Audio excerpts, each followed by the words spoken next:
Si t'es encore là à attendre les playlists éditoriales de Spotify pour générer des streams, ça va être compliqué. À chaque sortie, même scénario. Tu soumets ton morceau, le morceau sort, et là, rien. T'as été pris dans aucune playlist. Le problème, c'est que tu mises tout sur un seul levier. Alors qu'en réalité, t'en as beaucoup plus. T'as les playlists algorithmiques, mais surtout les playlists utilisateurs. Et je vais t'expliquer comment tu peux les utiliser pour booster tes streams et faire monter tes auditeurs mensuels. Quand je mets en place ce genre de stratégie avec les artistes avec lesquels je travaille, j'utilise un outil qui s'appelle Playlist Supply.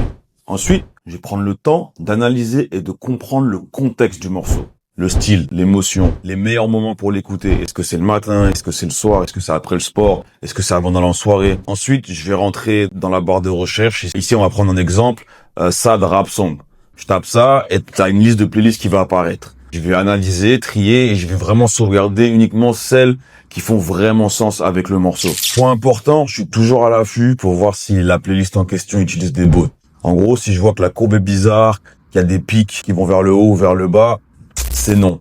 Et si c'est une courbe qui est en constante évolution, ça c'est bon signe. Dernier détail, quand une playlist apparaît dans la section Discovered On d'un artiste, ça veut dire une chose. Spotify la prend au sérieux. Pour faire ça facilement, j'utilise un outil qui s'appelle Playlist Supply. Et on s'est associé pour te faire bénéficier de 20% de réduction sur ton premier mois. T'as juste à commenter playlist et je t'envoie le lien direct en DM.